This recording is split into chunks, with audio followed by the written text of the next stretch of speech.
এটি বহুত নিন্দনীয় ঘটনা। তাতেও আমি যোৱাকালি গৈছিলোঁ। আমাৰ জিলাৰ উপসভাপতি তেখেত ৰাজু বসুমতাৰী বুলি আমি সকলোৱে তেখেতক জানো। আৰু তেখেতে অনলি যে UPPL দলৰ নেতা আছিল এইটো নহয়, এজন খেলুৱৈ হিচাপে ভালকৈ জনাজাত তেখেত। আমাৰ বিজনী ডিষ্ট্ৰিক্ট স্পৰ্ট এছ'চিয়েশ্যনৰ তেখেতে এজন জিলাৰ এটা এক্টিভ ৱৰ্কাৰ আছিল।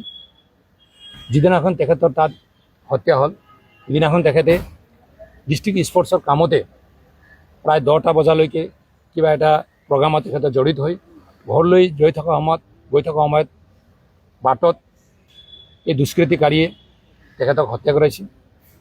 আমি তাতেও ডিমাণ্ড কৰিছোঁ আৰু পুলিচ প্ৰশাসনে যোৱাকালি দেখিছোঁ ভালকৈ কাম কৰিছে আৰু আমি দোষীক কৰায়ত্ব কৰিছোঁ বুলি আমাক জনাইছে। তো আমি যাতে দোষীয়ে কোনো মানে হাত হাৰি যাব নোৱাৰে, তেখেতক এটা ন্যায় দিব লাগিব। আৰু যি পৰিৱেশটো মই কৈ আছোঁ, অলপ আগতে মই কৈছোঁ, যোৱা দিনত যি পৰিৱেশটো আছিল এইটো বিজনীয়ে হওক, কোকৰাঝাৰে হওক, ওদালগুৰি হওক, বাক্সাই হওক, এনেকুৱা পৰিৱেশটো আমি বিচাৰিছোঁ।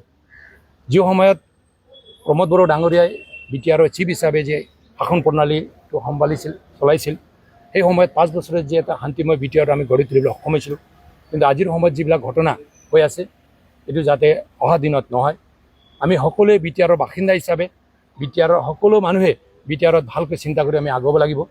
ৰাজনৈতিক দল হওক বা চৰকাৰী পক্ষই হওক বা প্ৰশাসনৰ মানুহে হওক বা আপোনালোকৰ মিডিয়াৰ মানুহে হওক, সকলোৰ মিলা প্ৰীতিৰ মাজত এটা ৰাইজক সন্তুষ্টি হ'ব পৰা আৰু ৰাইজে মুকলিকৈ মানে কাম কৰিব পৰা এটা পৰিৱেশটো আমি বনাব লাগিব।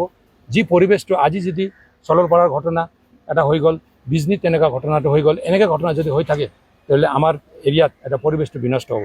যাতে এই পৰিৱেশটো বিনষ্ট নকৰে সকলোৱে মিলি আগবাঢ়ি যায়, এইটো আমি কামনা কৰিছোঁ।